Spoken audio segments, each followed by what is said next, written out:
بسم الله الرحمن الرحيم.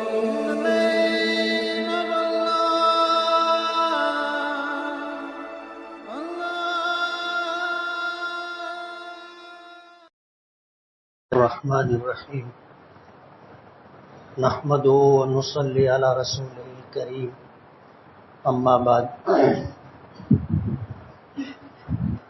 اعوذ باللہ من الشیطان الرجیم بسم اللہ الرحمن الرحیم ورفعنا لک ذکرک صدق اللہ العظیم. بزرگان محترم اور عزیز دوستو، ربیع الاول کا چاند نظر آ چکا ہے اور یہ مبارک مہینہ چاند کے دکھنے سے شروع ہو چکا ہے. اللہ تعالیٰ نے دنیا کا نظام بنانے کے لیے اور انسانوں کے درمیان ایک ترتیب رہے اس کے لیے سال بنائے، سال کے 12 مہینے بنائے، مہینے کے 4 ہفتے بنائے، دن اور رات کا نظام بنایا، اور اسی نظام کے تحت ہم اپنے دنیاوی اور دینی امور انجام دیتے. اس دنیا کے نظام کو چلانے کے لیے اللہ پاک نے اس کائنات میں جتنی مخلوقات چاہی اللہ نے پیدا فرمائی. ان مخلوقات میں اللہ پاک نے انسان کو اشرف المخلوقات بنایا، اور انسانوں کو اللہ پاک نے ایک درجہ عطا کیا. اسلام میں سوائے تقوی کے ایسی کوئی چیز نہیں ہے جو انسانوں کے درمیان فرق کرے. اللہ پاک نے فرمایا ان اکرمکم عند اللہ اتقاکم، تم میں اللہ کے نزدیک سب سے زیادہ باعزت، سب سے زیادہ مکرم شخص وہ ہے جو اللہ کے نزدیک اللہ سے ڈر کر کے زندگی گزارتا. تقوی اور پرہیزگاری کی بنیاد پر اللہ کے نزدیک کسی انسان کو بلند تر مقام ملتا ہے. تقوی کے علاوہ کوئی ایسی چیز نہیں ہے جو انسانوں کے درمیان بھید بھاؤ پیدا کر سکے. اس مبارک مہینے میں نبی کریم صلی اللہ علیہ وسلم کی ولادت باسعادت بھی ہوئی. اسی مہینے میں آپ پر پہلی وحی غار حرا میں نازل ہوئی. یہی وہ مبارک مہینہ ہے جس میں آپ نے ہجرت بھی فرمائی، اور یہی وہ مہینہ ہے جس میں نبی کریم صلی اللہ علیہ وسلم نے انسانوں سے پردہ فرما کر وصال فرمایا. آپ کی زندگی سے وابستہ جو عظیم الشان واقعات ہیں وہ اسی ماہ مبارک میں پیش آئے. اللہ تعالیٰ نے اس مہینے کا نام رکھا ہے ربیع الاول، دنیا میں آنے والی پہلی بہار. ربیع کے معنی آتے ہیں موسم بہار کے، اور الاول سے آپ اندازہ کر سکتے ہیں کہ یہ دنیا میں آنے والی پہلی بہار ہے جس کے سامنے دنیا کی تمام بہاریں ہیچ اور نیچ ہیں. اسی مبارک مہینے میں آپ کی ولادت باسعادت ہوئی. آپ اندازہ کر سکتے ہیں کہ اللہ تعالیٰ نے اس مہینے کو اگر چنا ہے تو ضرور اس میں کوئی نہ کوئی بات ہوگی.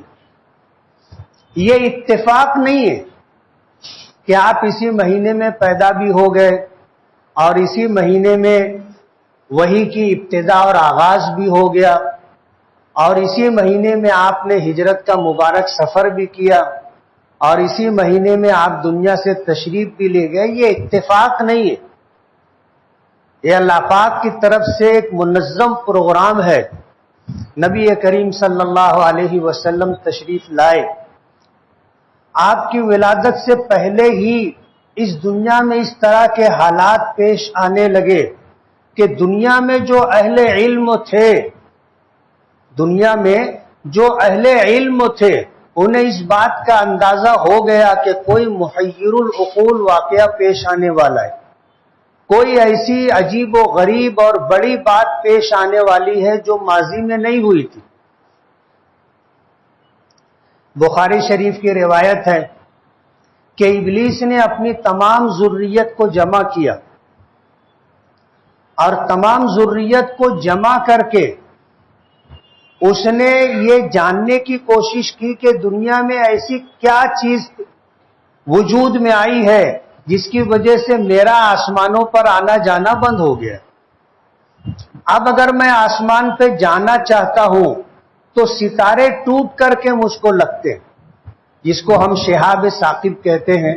رات کے اندھیرے میں کبھی آپ نے دیکھا ہوگا کوئی رات ایسی نہیں ہوتی جس میں تارے نہ ٹوٹتے ہو، تارے ٹوٹتے گرتے ہوئے نظر آتے ہیں اور کچھ دور تک نظر آتے ہیں، اس کے بعد روشنی غائب ہو جاتی، انہیں شہاب ثاقب کہا جاتا ہے۔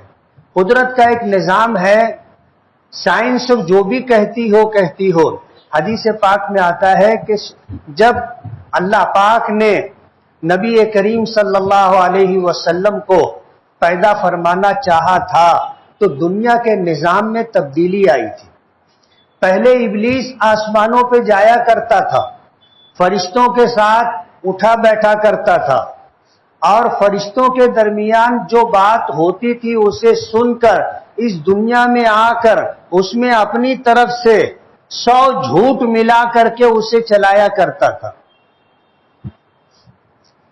اور جو بات فرشتوں کے درمیان سن کے آتا تھا وہ اس دنیا میں ہونے والا واقعہ ہوتا تھا، اسی کو سب سے زیادہ نمایاں کر کے بیان کرنا اور اس کے ساتھ 100 جھوٹ ملا کر لوگوں کے درمیان چلانا شیطان کا یہ وتیرہ تھا۔ اور وہ کام جو فرشتوں کے درمیان یہ سن کر کے آیا تھا، جب لوگوں کے درمیان اس بات کو چلاتا تھا اور وہ چیز وجود میں آتی تھی تو لوگ اس ایک سچ کے ساتھ 100 جھوٹ کو بھی سچ مان لیتے تھے۔ اللہ پاک نے ابلیس کا آسمانوں پر آنا جانا بند کر دیا اور اللہ نے ستاروں کو مقرر کر دیا کہ یہ جب آسمان پر آنے کی کوشش کرے تو یہ ستارے اس کو مار کر کے نیچے گرا دے۔ اور ہوتا یہی ہے، جب جب ابلیس آسمان پر جانے کی کوشش کرتا ہے تو ستارے ٹوٹ کر کے اس کو لگتے ہیں اور وہ زخمی ہو کر کے جل بھن کر کے زمین پر نیچے گر جاتا ہے۔ علماء نے لکھا ہے کہ کبھی ایسا ہوتا ہے کہ آدمی جب تنہا سفر کر رہا ہو اور غیر آباد سنسان علاقہ ہو تو یہ انسانی شکل میں آ کر کے اسے بھٹکانے کی کوشش کرتا ہے، جسے غول بیابانی کہتے ہیں۔ بیابان یعنی جنگلوں میں رہ کر کے یہ لوگوں کو گمراہ کرنے کی کوشش کرتا ہے، غول بیابانی۔ تو اللہ پاک نے اس نظام کو بدل دیا کہ اب نبی کریم صلی اللہ علیہ وسلم کی آمد ہے۔ پہلے شیطان کو جو آزادی تھی آسمانوں پر آنے جانے کی اور فرشتوں کے درمیان رہنے کی، اللہ نے سب سے پہلے اسے ختم کیا۔ تو اس کائنات میں اللہ نے نظام تبدیل فرمایا۔ نبی کریم صلی اللہ علیہ وسلم کے دنیا میں تشریف لانے سے پہلے ایسے عجیب و غریب واقعات پیش آئے جسے انسانوں نے بھی محسوس کیا۔ دریائے ساوا جو کبھی خشک نہیں ہوا تھا خشک ہو گیا۔ قیصر و کسرا کے محلات کے کنگورے ٹوٹ ٹوٹ کر گرنے لگے۔ آتش کدہ فارس جو 1000 سال سے مسلسل روشن تھا، آگ کی پوجا کرنے والے آگ کو اپنا خدا اپنا معبود مانتے ہیں، اور یہ آگ 1000 سال سے مسلسل جل رہی تھی، کبھی بجھی نہیں تھی، اچانک بجھ گئی۔ تو اس طرح کے جو واقعات پیش آئے تو یہ محسوس کیا جانے لگا کہ دنیا میں کوئی عجیب و غریب بات پیش آنے والی، اور آسمانی کتابوں میں بھی لکھا تھا کہ جب حالات ایسے ایسے ہوں گے تو نبی آخر الزماں کی ولادت باسعادت ہوگی، آپ اس دنیا میں تشریف لائیں گے۔ تو اہل علم حضرات نے محسوس کر لیا تھا کہ اب نبی آخر الزماں صلی اللہ علیہ وسلم کی آمد ہے، تو اسی مبارک مہینے میں آپ کی ولادت باسعادت ہوئی۔ واقعات آپ نے سنے ہیں، آپ کے والد حضرت عبداللہ عبد المطلب کے بیٹے تھے، اور اللہ نے عبد المطلب کو 10 بیٹے دیے تھے، 10 بیٹے، بیٹیاں بھی تھیں۔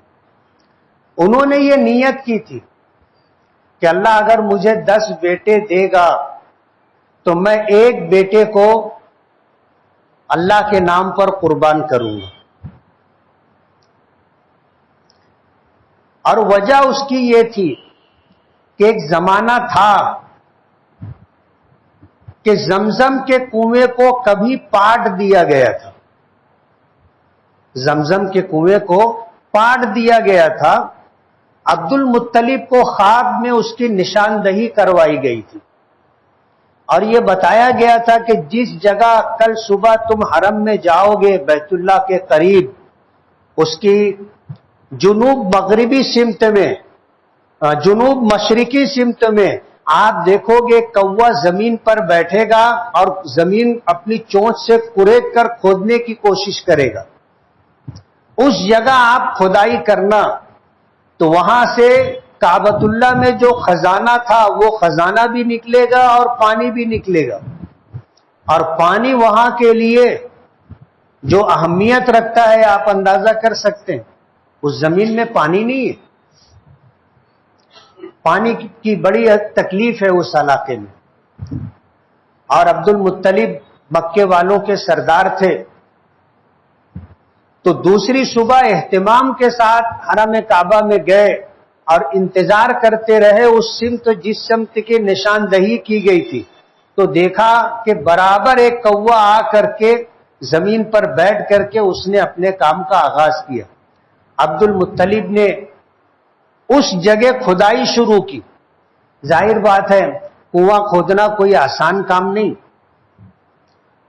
اور اس زمانے میں جب اسباب اور وسائل بھی نہیں تھے، آج تو مشینیں ہیں، ایسی ایسی مشینیں ہیں کہ آدمی کے لیے زمین کیا پتھر توڑنا اور کھودنا بھی آسان ہے۔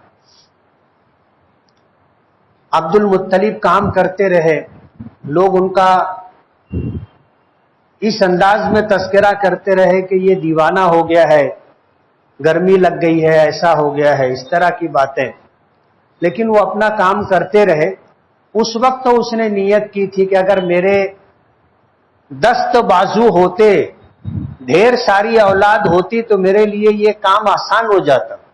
نیت کی تھی کہ اللہ اگر مجھے 10 بیٹے دے گا تو میں ایک بیٹے کو اللہ کے نام پر قربان کروں۔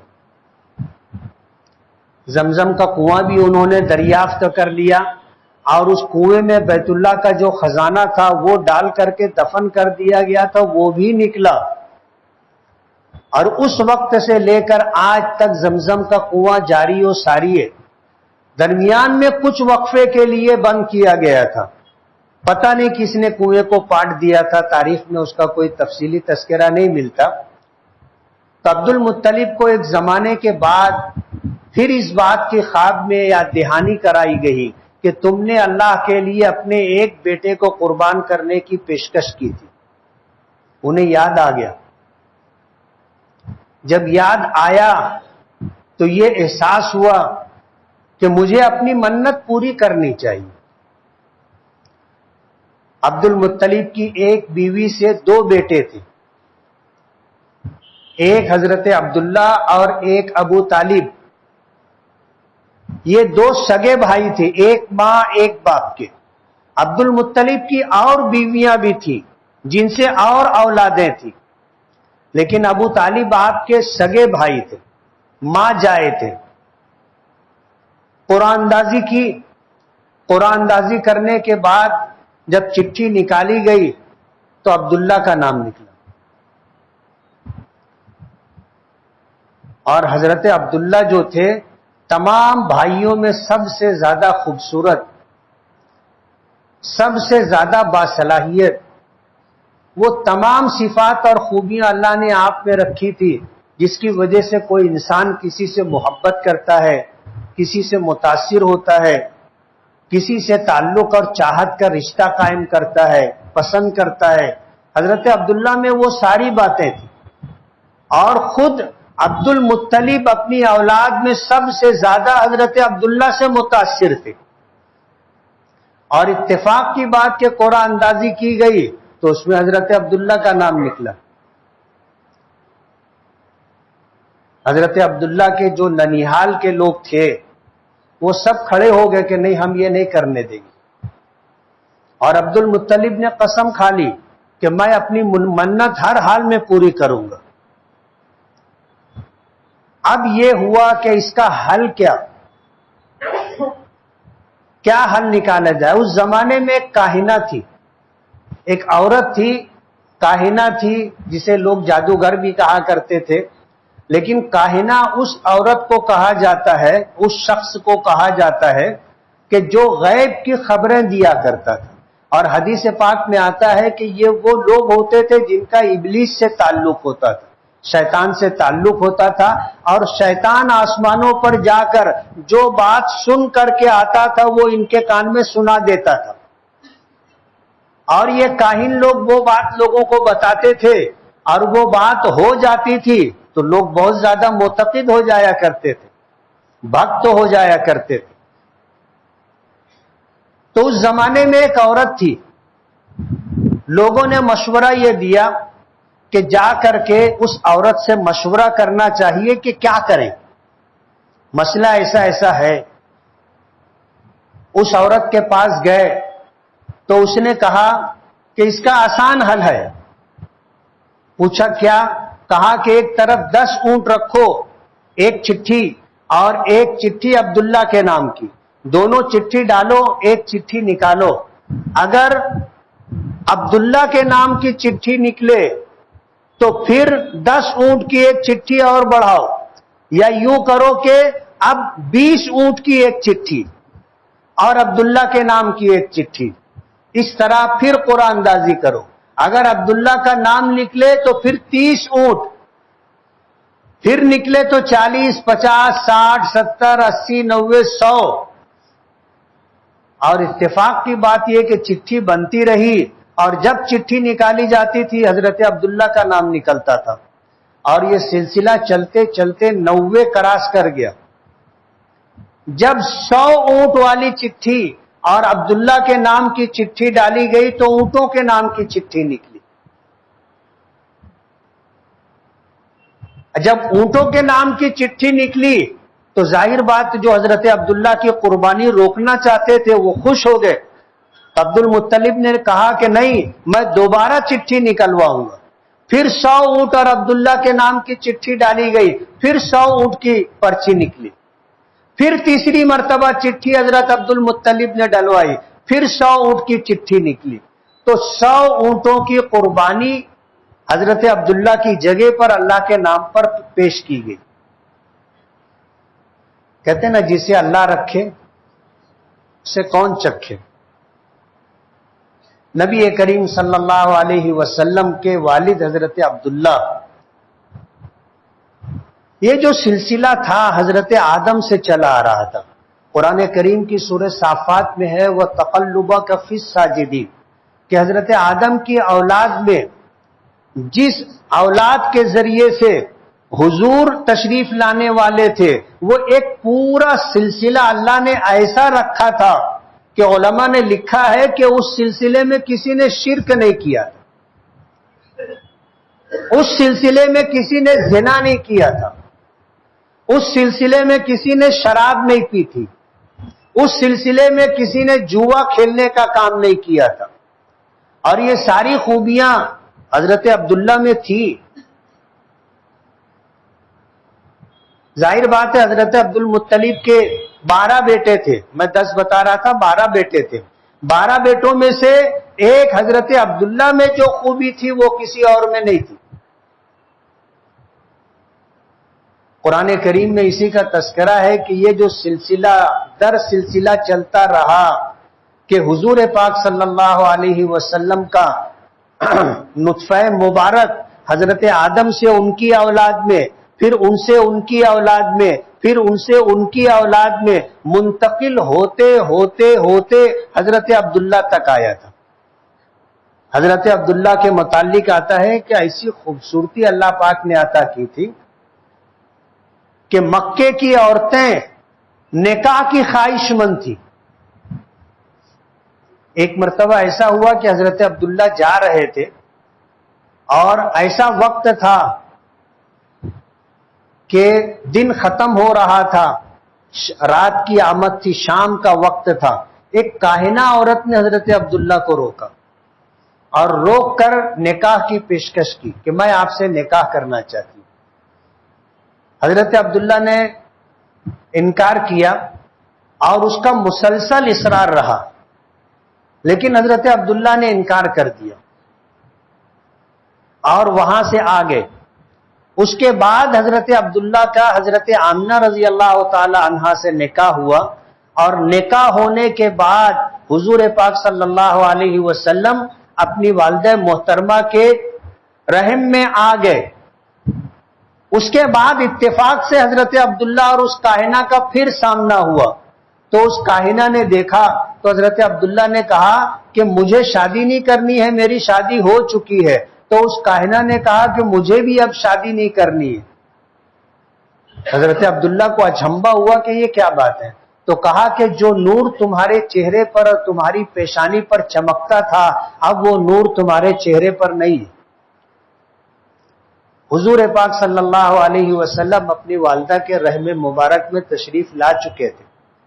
حضرت آمنہ فرماتی ہے کہ جس طرح عورتوں کو امید ہونے کے بعد تکلیف ہوتی ہے، وزن محسوس ہوتا ہے، مجھے کبھی بھی ایسی کوئی تکلیف نہیں ہوئی، محسوس ہی نہیں ہوتا تھا کہ میں حمل سے ہوں، اور کسی دیکھنے والے کو بھی پتہ نہیں چلتا تھا کہ میں امید سے ہوں۔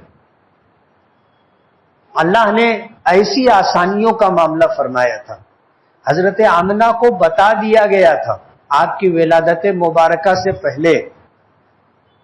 حدیث پاک میں آتا ہے کہ حضرت آمنہ نے دیکھا کہ ان کے گود سے ایک نور نکلا اور جس سے پوری دنیا روشن ہو گئی، اور اس روشنی میں سے حضرت آمنہ کو یہ خبر دی گئی کہ تمہارے یہاں ایک مبارک بچے کی پیدائش ہوگی، اس کا نام محمد رکھنا، اس کا نام محمد رکھنا۔ اور پھر حضور پاک صلی اللہ علیہ وسلم اس کائنات میں تشریف لائے، آپ کی ولادت مبارکہ ہوئی۔ آپ کے دادا عبد المطلب نے اپنی بہو حضرت آمنہ سے پوچھا کہ اس بچے کا کیا نام رکھا جائے، تو انہوں نے کہا کہ محمد۔ عبد المطلب کہنے لگے کہ کسی کہنے والے نے مجھے کہا ہے کہ اپنے پوتے کا نام محمد رکھنا۔ عبد المطلب سے کسی نے کہا تو کہنے لگے کہ کس نے کہا مجھے غیب سے آواز آئی، کوئی کہنے والا نظر نہیں آیا، لیکن مجھے مخاطب کر کے کہا گیا ہے کہ تمہارے یہاں ایک مبارک بچہ پیدا ہونے والا ہے، اس کا نام محمد رکھنا۔ عبد المطلب نے جب یہ نام رکھا تو اہل عرب نے پوچھا کہ عبد المطلب، پورے عرب میں کسی کا نام محمد نہیں، یہ نام کوئی رکھتا نہیں ہے، تم نے یہ نام کیسے رکھا؟ تو کہا کہ مجھے کسی بتانے والے نے بتایا ہے کہ اپنے پوتے کا نام محمد رکھنا۔ محمد کے معنی آتے ہیں جس کی خوب تعریف و توصیف کی گئی، اور جس کی خوب تعریف و توصیف کی جاتی رہے قیامت تک۔ تو پہلا نام تھا اس کائنات انسانی میں محمد، جو نبی کریم صلی اللہ علیہ وسلم کا نام رکھا گیا تھا۔ قرآن کریم میں اور انجیل میں آپ کا ایک نام احمد بھی آتا ہے، آپ کا نام احمد بھی ہے۔ ایسے آپ کے 99 نام ہیں جو قرآن کریم کے آخری میں آپ کو ملیں گے۔ بعض مطبوعہ قرآن پاک کی جو جلد ہوتی ہے اس کے آخر میں ایک طرف شروع میں اللہ پاک کے 99 نام اور آخر میں حضور پاک صلی اللہ علیہ وسلم کے 99 نام. جن کے نام زیادہ ہوتے ہیں ان کی خوبیاں زیادہ ہونے کی وجہ سے نام زیادہ ہوتے. حدیث پاک میں آتا ہے اللہ کے 999 نام ہیں، جن میں سے 99 نام اس دنیا میں اللہ نے ظاہر کیے ہیں. 900 نام اللہ پاک کے ایسے ہیں جو کل قیامت کے دن ظاہر کیے جائیں گے.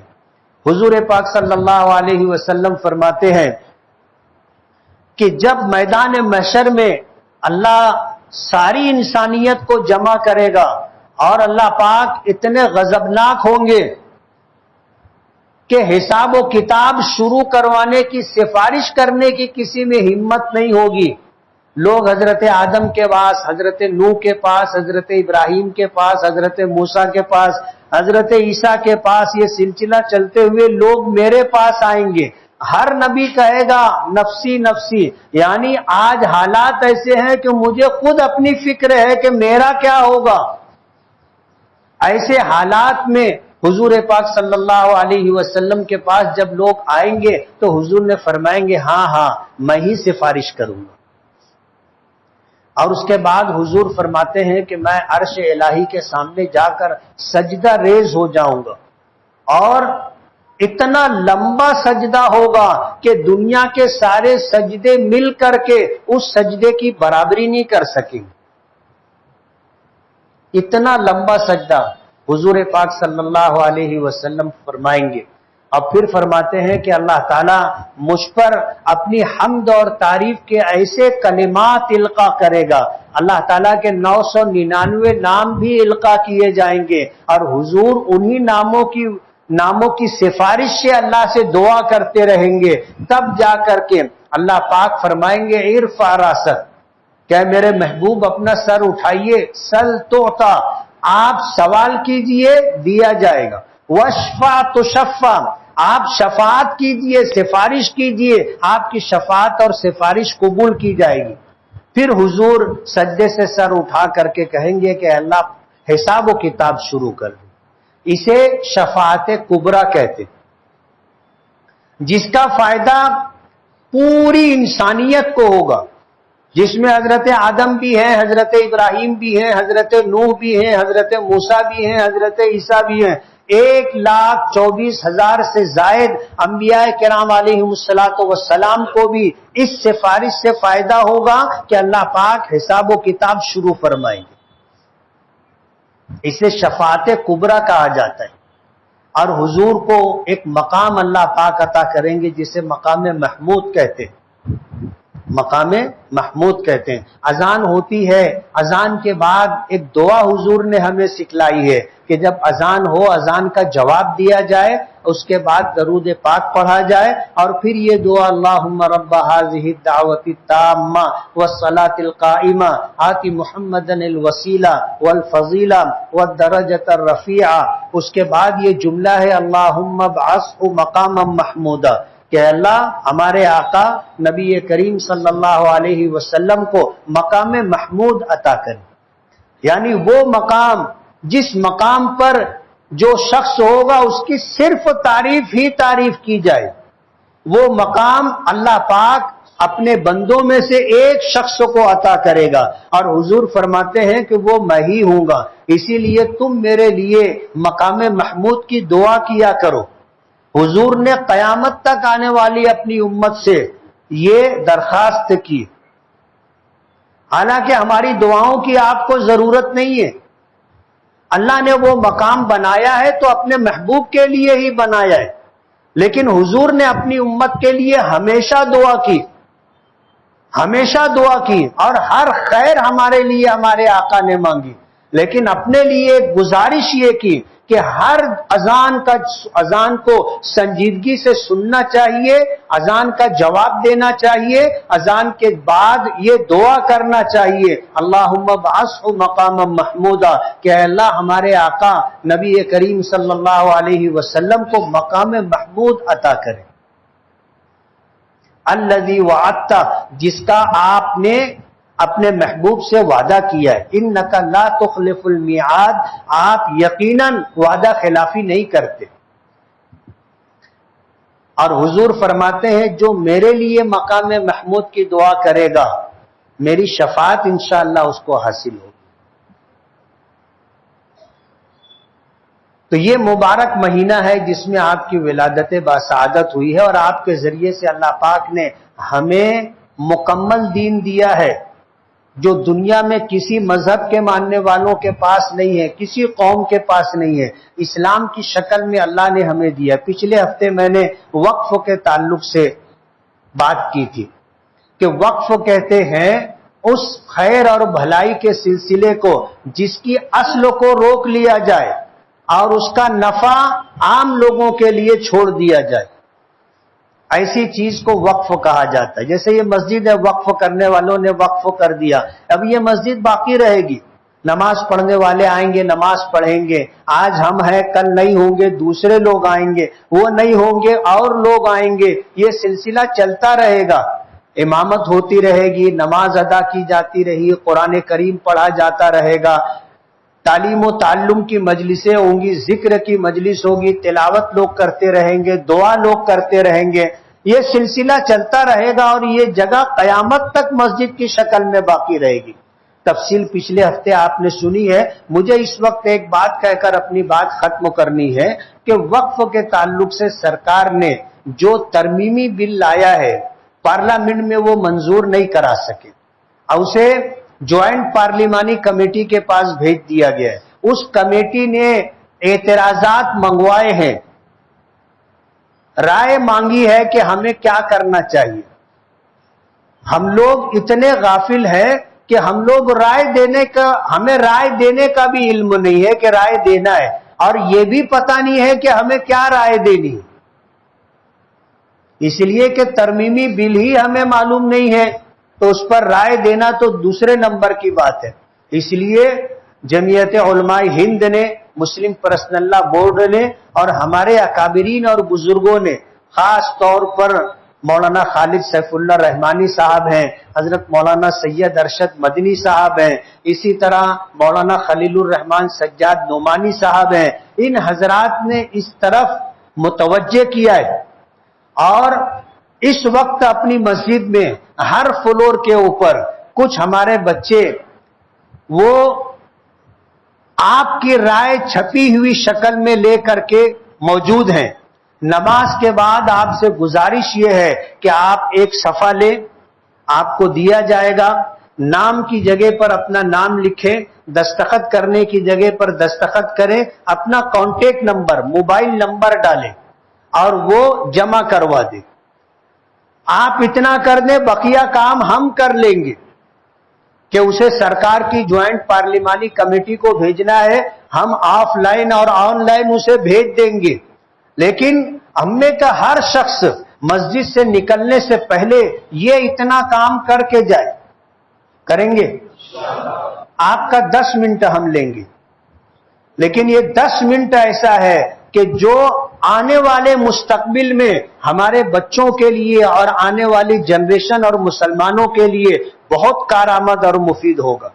یہ 10 منٹ آپ کو دینا ہے، آپ کو دنیا بھر کے کام ہوں گے، لیکن یہ آج کا سب سے اہم کام، آپ نماز سے فارغ ہو جائیں، بچے نیچے بھی ہیں، فرسٹ فلور پر بھی ہیں، سیکنڈ فلور پر بھی ہیں، اور کئی بچے ہیں، وہ پیپر لے کر کے موجود ہوں گے، آپ کو وہ کاغذ لینا ہے، اپنا نام لکھنا ہے اور اپنا کانٹیکٹ نمبر دینا ہے اور دستخط کرنی ہے۔ کریں گے نا؟ اللہ ہمیں عمل کی توفیق دے۔ وآخر دعوانا الحمدللہ رب العالمین۔